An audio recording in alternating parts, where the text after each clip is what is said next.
احنا بنعمل كده، بنستلمها كده وبندشمل خالص. مساء الفل يا باشمهندس. اهلا، مساء الفل. ايه مش هنصور التكسير اللي احنا كسرناه؟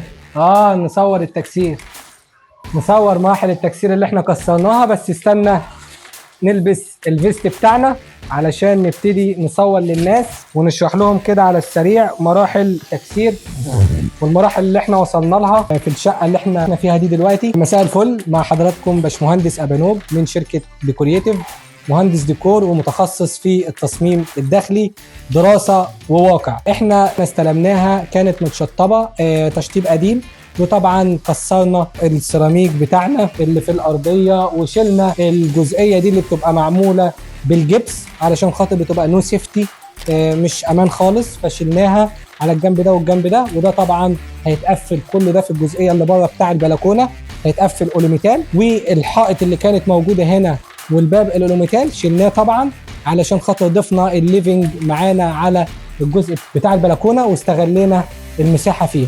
زي ما حضراتكم شايفين طبعا، يعني احنا بنعمل كده، بنستلمها كده وبندشمل خالص.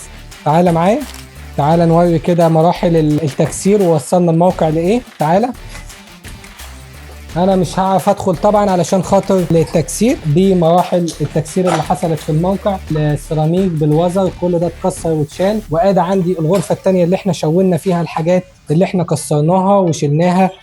ده بالنسبه لباقي الغرفه. وشلنا كمان السيراميك بتاع حوائط وارضيه الحمام، يعني الحمام وصلنا له المرحله دي علشان طبعا هنبتدي ان احنا نشتغل التشطيب بتاعه. الجزئيه القاعده دي هتبقى في الجزئيه دي، والشباك ده طبعا الكتف ده هيتبني علشان هيبقى هنا الكابينت شاور، وهنا هتكون القاعده، وهنا كده هيكون الحوض والمرايه. ده بالنسبه للحمام. وبالنسبه للمطبخ طبعا الحائط دي كلها كانت مقفوله وفتحناها طبعا لان خلينا المطبخ امريكان ان هو يفتح معانا على الليفينج زي ما حضراتكم شايفينه. طبعا كان في حائط مبنيه هنا، دي طبعا كسرناها وشلناها علشان هنبني كتف هنا، وده طبعا اللي هنحط فيه الثلاجه. فبنينا الكتف هنا، وبعد كده المدخل الباب ده كله، وبعد كده البار معانا بالشكل ده.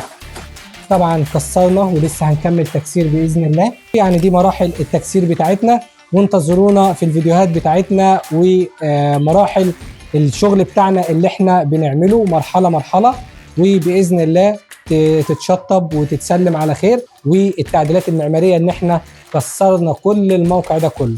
ده بالنسبه للاعمال اللي احنا تميناها وعملناها النهارده. بس كده، شكرا.